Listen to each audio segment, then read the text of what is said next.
Only one cigarette, Chesterfield, gives you mildness plus no unpleasant aftertaste. And that's the biggest plus in cigarette history.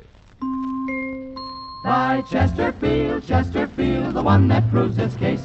Yes, Chesterfields are milder, plus no aftertaste. So ho, open a pack and give 'em a sniff, then you smoke 'em.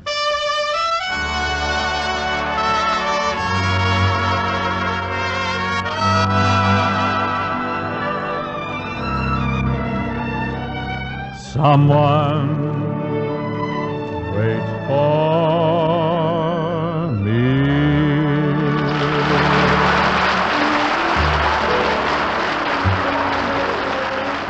This is Ken Carpenter welcoming you to the Bing Crosby Show for Chesterfield, produced and transcribed at the Marine Memorial Theater in San Francisco, with John Scott Trotter and his orchestra, Judd Collins with the Mayors and Bing's guests, Mr. George Jessel and Miss Martha Tilton. And now, ladies and gentlemen, we bring you a man who has just completed a motor trip through the northwestern portion of the United States and Vancouver, British Columbia, Mr. Bum Crosby.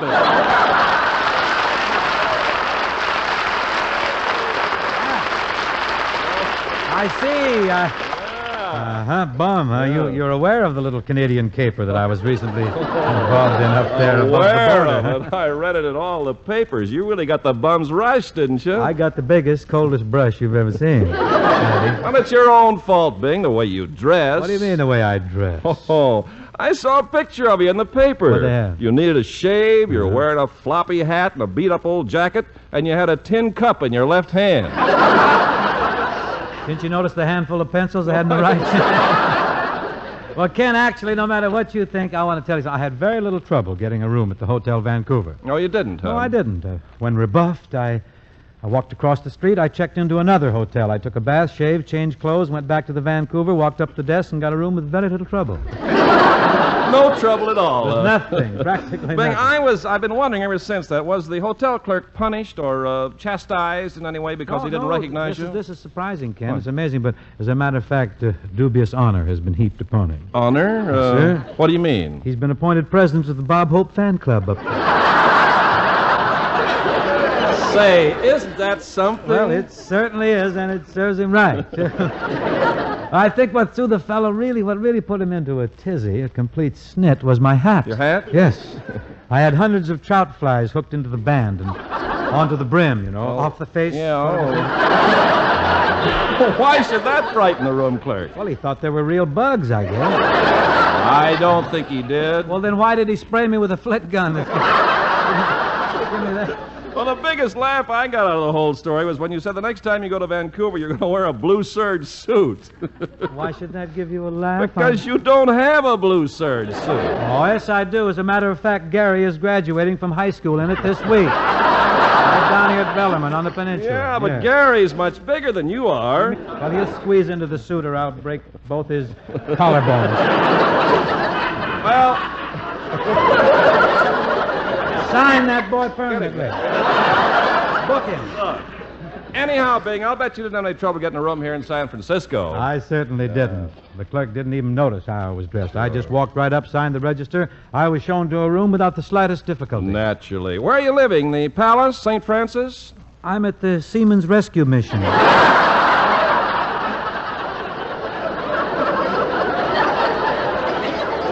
I have a lovely room there overlooking several roommates.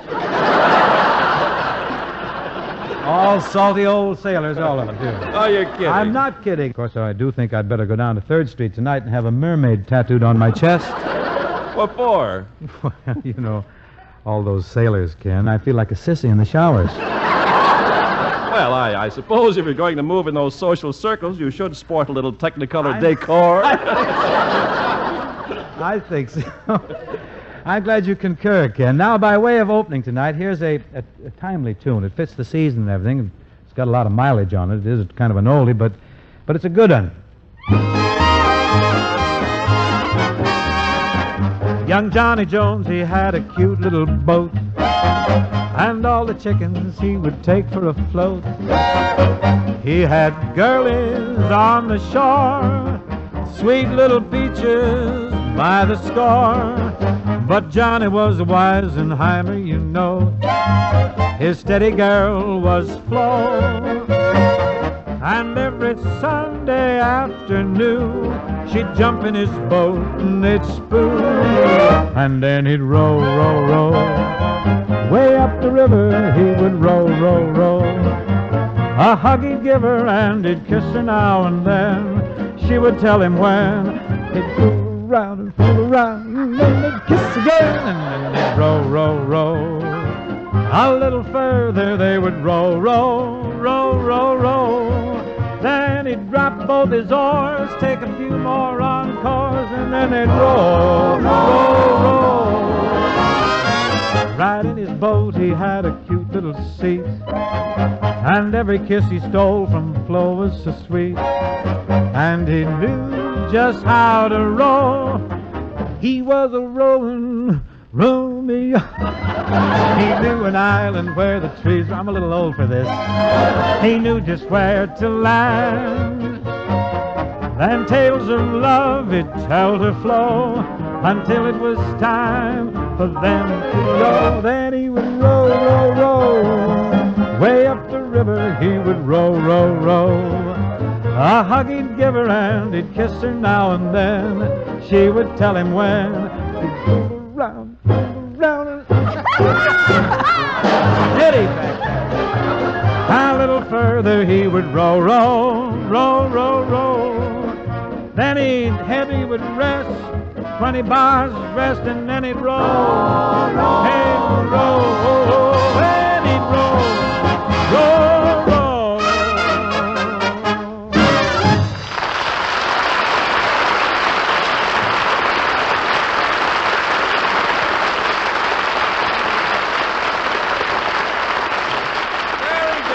Nautical, Bing kids, very sprightly. Well, it goes better with a straw hat, a blazer, and a pom-pom, but that's the best I could do with this wardrobe. Why, I guess it's about time to sell the folks from Chesterfield, huh? Oh, Bing? yes, Ken, and let's read in the wire. Yeah. Folks, we have a telegram here that's so important I want to read it to you right now.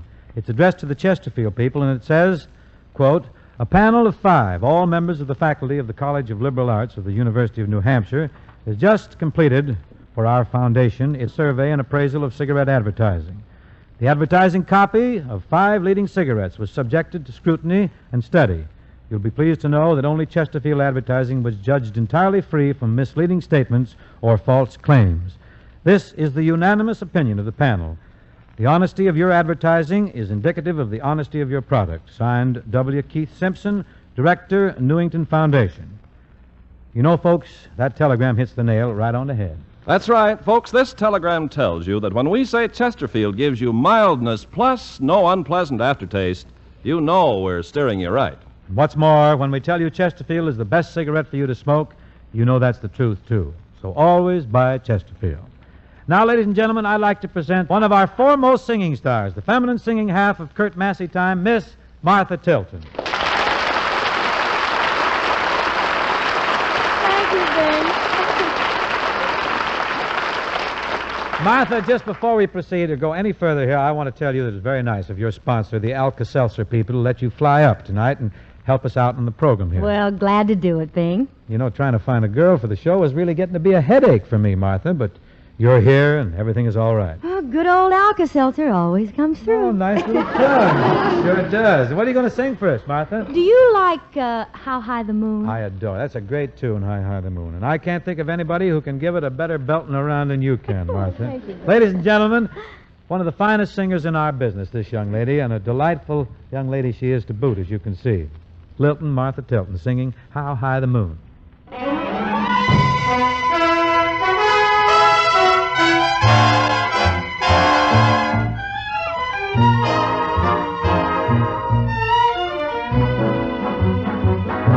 Somewhere there's music, how faint the tune.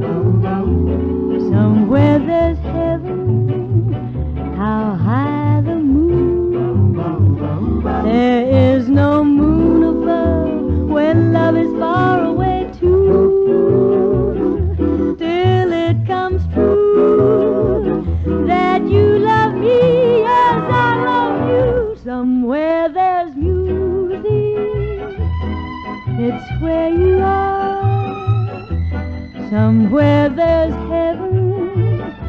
how near, how far.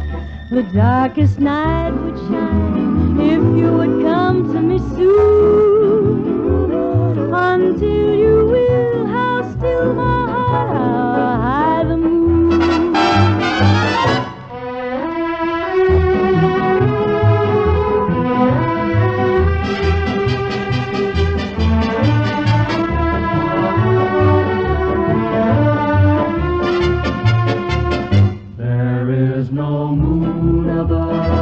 When love is far away too, till it comes true that you love me as I love you. Somewhere there's music, it's where you are.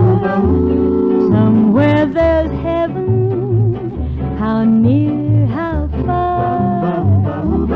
The darkest night would shine if you would come to me soon. Until you will, how still my heart, how high the moon,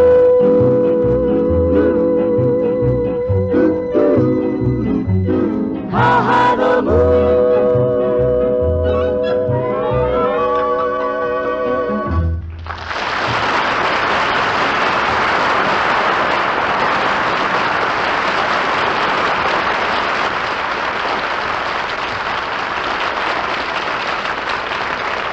Oh, isn't she sweet? Really can sing, too. That was nicely turned, Martha. Really it was. It's my turn now, and I've got an awful lot of courage trying to follow you with that, because that was so stylish. But I've got a recent Decca disc that's going very big now in some sections of Sausalito. I have my spies out. They tell me it's quite well there. This is called Quizás, Quizás.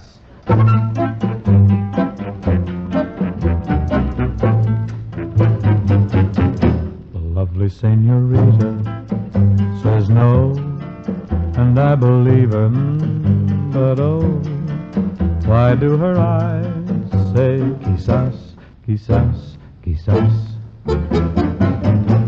That Spanish moon is brighter tonight, it must know something alright. That's why her eyes say quizás, quizás, quizás. We should go back and dance with the rest of the dancers. And yet I have the feeling that her heart's not in her answer. The lovely senorita says no, but I'm not willing to go. Not while her eyes say quizás, quizás, quizás. Siempre que te pregunto que cuándo, come, dónde, no siempre me respondes quizás, quizás, quizás. The lovely senorita says no, says no, says no. But why do her eyes say maybe, maybe so? We should go back and dance with the rest of the dancers. And yet I have the feeling that her heart's not in her answer. The lovely senorita says no, but I'm not willing to go. Not while her eyes say quizás, quizás, quizás, quizás. could be.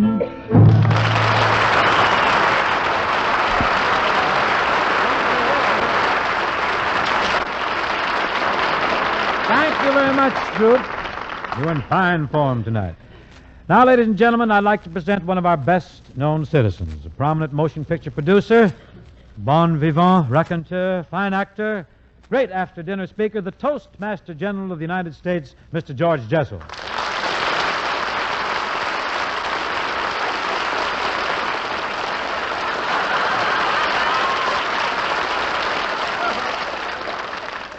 Thank you very much, Bing. Thank you. That was a very nice introduction, and you were very kind to mention the various fields in which I try to excel. Oh, I could have said more, Georgie. Yes, you could. Yeah.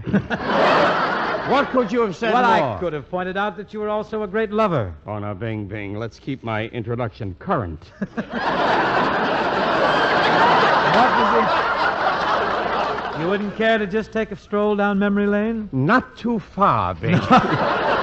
Well, you're looking wonderful, Georgie. Actually, you're wonderful. Your attire is so impeccable. It double-breasted gray does so much for you. You're dressed in the height of fashion. You really look pretty sharp. Well, I wouldn't say that I look sharp, but at least I don't get thrown out of hotels for looking like a bum. I can't understand how they could do that. Don't you own that hotel? Listen, don't stand there and tell me you never had any trouble getting into a hotel. Never in my entire career have I had trouble checking into a hotel. Checking out, this is something else. You lower the baggage down the aisle. Bing, I'm worried about What's you. the matter? What's bothering you? It hurts me to think that you would be mistaken for a schnorrer or a hobo. And I'm sorry that you don't have any decent clothes. And I'd offer you money, but it happens that I don't have any. Well, that's sweet of you, Georgie, but I don't need any. I do. Offer me some. Don't tell me you're short of money. What are you going to do in your old age? Well, I'm doing very nicely. Now, you're still a boy yet. True, you're a little gray around the temples, but... I'm also gray outside of the temple. And I go to a great many, I'd like to have you know. Good for you, bully. But you're youthful in spirit. You don't say bully about a temple. That doesn't fit at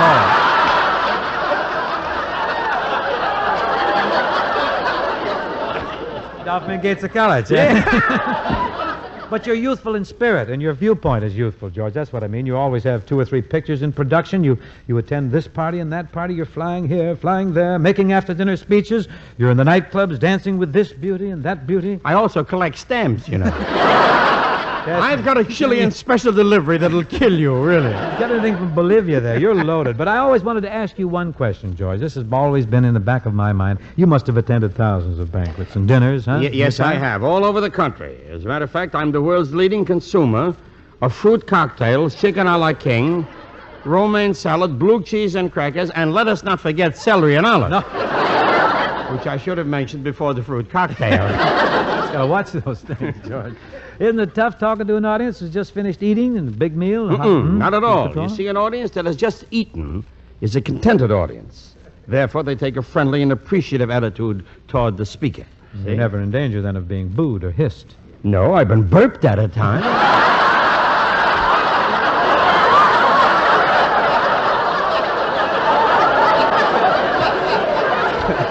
But I don't recall ever being booed or hissed. What brings you to San Francisco, George? I'm glad you asked me that I didn't question. get to really the vibe. I am here in the interest of a new 20th Century Fox picture, which will be out in a few months, produced by me, called Golden Girl. This is the story of Bing of Lotta Crabtree, fabulous dancer and singer who was the toast of this area during the Gold Rush days. And the Lotta Crabtree Fountain still stands here on Market Street in San Francisco. It was erected as a watering place for horses. Yes, I know.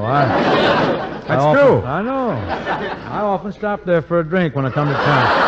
On horseback. Yes, I did. I water my stock there. Yeah. And I believe that, too. Any man that had come into Waldorf on an ox would do anything. Bing, in this picture, Golden Girl, there was a lovely song called California Moon. And I thought... George, just a minute. How are you singing these days? Well, now, sometimes I sing like Mario Lanza. That's when you're on Hadacol, I think. You can't do that straight. Sometimes I sing like Eddie Nelson. No, that's Nelson Eddy. I can't see good. Get the fog out of the monocle. Sometimes I sing like Nelson Eddy. Yeah, that's very good. But, of course, very many times I sing like George Jessel. Well, I think that's what kills it for you. Now, just a minute. I want you to know that at the moment I'm singing fine, and Tallulah Bankhead let me sing on her last program. Well, unfortunately, this isn't our last one.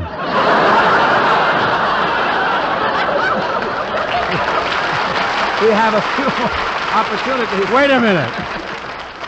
I will fix this for you. I'll tell you one thing. Here's a thought. Maybe we can do the song together. Well, now this song. Folks, this is titled California Moon. Lyrics by George Jessel and Sam Lerner, and the music by Joe Cooper. Now, this song is from my forthcoming 20th century picture, Golden Girl, the story of Lotta Crabtree, who was never chased out of any hotel, any place. All right. That in before we did all that. Go ahead, sing Okay.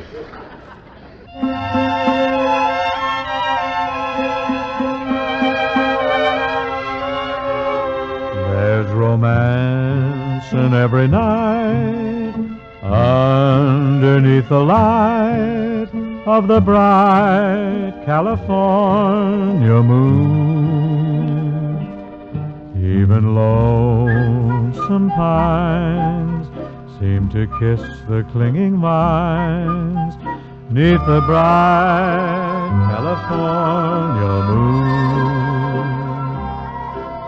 Then I ask my star above, send the love I'm dreaming of, and we'll share the rare delight in the magic of a night 'neath the bright California moon. Instead of the voice of Firestone tonight, ladies and gentlemen, we bring you the masked tenor of Beverly Hills. You'll be snug as a bug in the still of the night When you're under the wonderful thrill of the light of the biggest and best in the east and the west. If you give it a test, you can leave all the rest of the wonderful moon. If you're sighing and trying to find a romance, just remember a kiss will have more of a chance. And your heart will be dancing when you get a glance that is full of romance. You'll be put in a trance by the beautiful moon. Then you'll ask your star above. He'll be glad to send the love you're dreaming of. Hand in hand, you'll share in that rarest delight when you're kissed in the mystical, magical light of a bright California moon.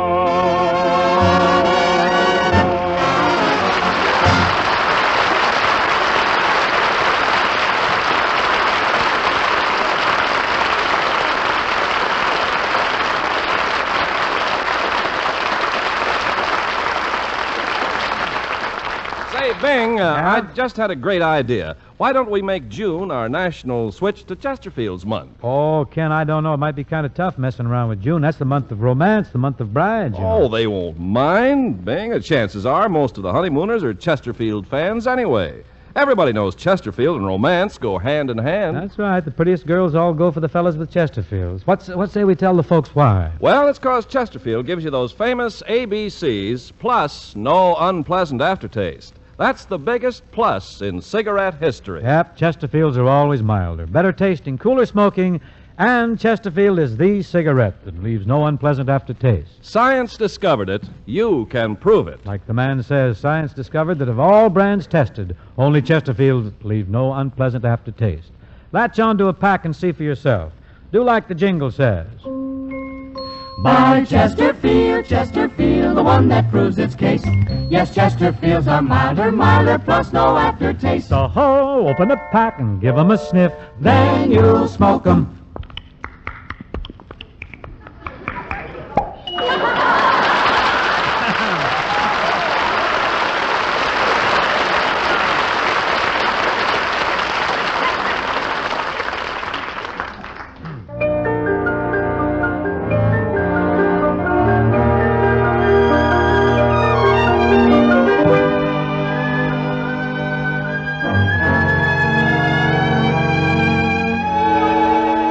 If I told a lie, if I made you cry, when I said goodbye, I'm sorry. From the bottom of my heart, dear, I apologize. If I caused you pain, I know I'm to blame. I must have been insane, believe me. from the bottom of my heart, dear, I apologize. I realize I've been unfair to you. Please let me make amends. Don't say that you forgot the love we knew. After all, we were more than friends. If I've made you blue, I've had heartaches too. Now I beg of you, forgive me.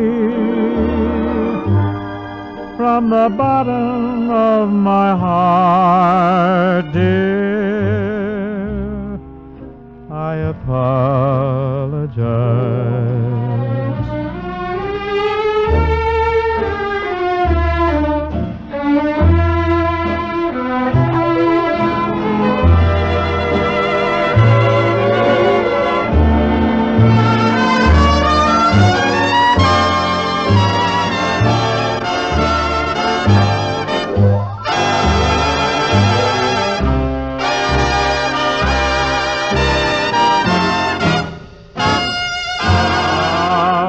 If I've made you blue, I've had heartaches too. Now I beg of you, forgive me. From the bottom of my heart, dear, I apologize. I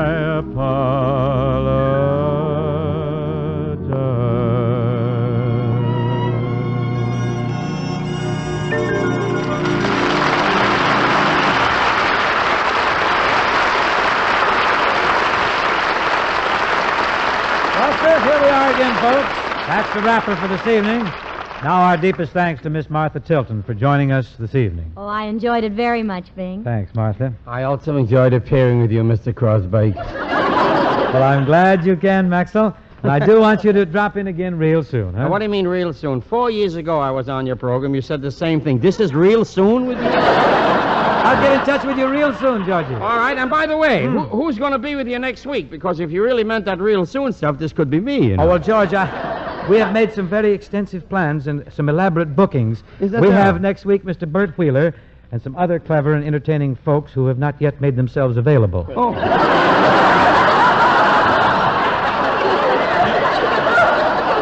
Our scouts are beating the bushes. They'll come up with somebody that'll just fracture the entire nation. Thanks again to you, George, and to Martha for coming tonight. Ken, will you move in here, please? Right, Bing. Don't forget, folks, June 17th is Father's Day. You can show him what a great guy you think he is by giving him a carton of his favorite cigarettes, Chesterfield. We got a wonderful new gift carton for Pop with a place for you to write your own greeting. You'll find it at your favorite Chesterfield dealer. Now, remember, for Father's Day, well, for any day, it's Chesterfield. See you next week for Chesterfield, folks, the best cigarette for you to smoke.